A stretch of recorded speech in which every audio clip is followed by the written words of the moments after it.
Hello दोस्तों, कैसे हैं आप सब। उम्मीद करता हूँ आप सब अच्छे होंगे, स्वस्थ होंगे, मस्त होंगे।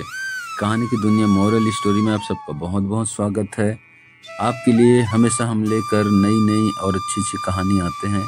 इसी श्रृंखला में आज आपके लिए लेकर आए बहुत ही अच्छी कहानी। आइए सुनते हैं दोस्तों आज की कहानी। एक गांव में रहती थी राजू बुढ़िया। वह घर में अकेली थी। पति की मृत्यु हो गई थी और बाल बच्चे भी न थे। राजू के आंगन में सेब और अखरोट के बहुत से पेड़ थे। राजू दिन भर भगवान शिव की पूजा करती रहती थी।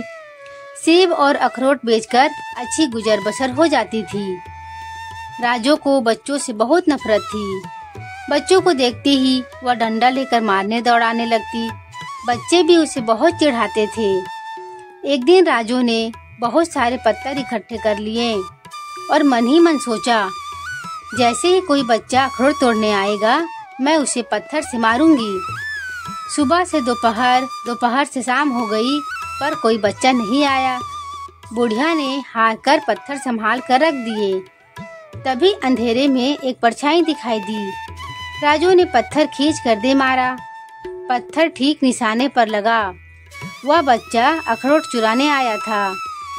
माथे से बहते लहू को पोंछकर वो वापिस चला गया।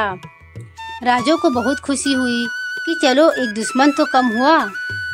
उसी रात सपने में उसने देखा कि भगवान शंकर दिव्य रूप में विराजमान है और उनके माथे से खून बह रहा है। माता पार्वती खून बहने का कारण पूछती है तो ये कहती है, मेरी एक भक्तिन है, बच्चे को चोट पहुंचाई, वही दर्द मुझे हो रहा है।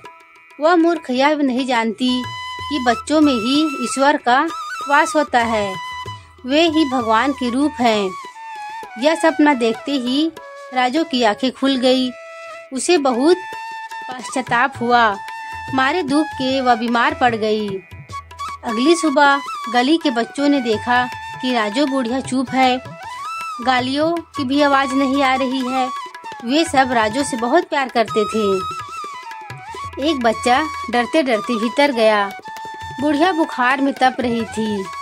वह भागकर वैद्य जी को बुला लाया। कोई अपने घर से खिचड़ी बनाकर लाया तो किसी ने घर की सफाई कर दी। राजू चुपचाप बिस्तर पर पड़ी आंसू बहाती रही। वह जान गई थी कि सच्चा सुख मिलकर जीने में ही आता है।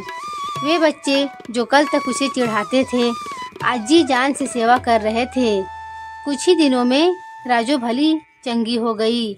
हाँ, अब वह राजू बुढ़िया नहीं रही, बल्कि सभी बच्चे उसे प्यार से राजू अम्मा कहने लगे।